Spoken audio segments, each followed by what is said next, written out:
La Bible n'aborde directement ni la question d'une femme enseignant à des adolescents, ni celle du moment où un garçon devient un homme. Dans l'Ancien Testament, l'âge de 20 ans était considéré comme suffisant pour servir dans l'armée et pour être compté dans le recensement, nombre 1-3. Ainsi, les jeunes hommes de 20 ans étaient considérés comme des adultes. Dans la Mishnah, l'âge de la responsabilité morale et religieuse était fixé à 13 ans. Mais nulle part la Bible n'identifie spécifiquement 20 ou 18 ou 13 ans ou tout autre âge comme l'âge auquel un garçon devient un homme. La Bible est claire sur le fait que le poste officiel de professeur dans une église doit être occupé par un homme si des hommes adultes se trouvent parmi les étudiants.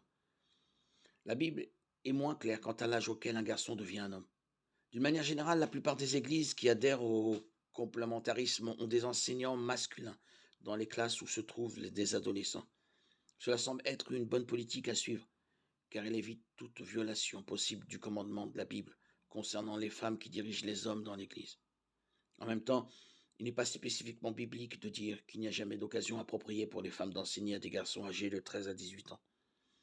En outre, il n'est pas interdit aux femmes de discipliner, d'encourager, de réprimander et de guider les jeunes hommes. Soyez mes imitateurs comme je le suis moi-même de Christ, est une chose que tout chrétien doit adopter.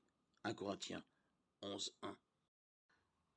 Merci pour cet autre jour de vie que tu me donnes, que ce soit pour ton honneur, pour mon bien et celui de mon prochain. Accorde-moi la lumière, Seigneur, pour te plaire, avec des actions selon ce que tu as prévu pour moi aujourd'hui.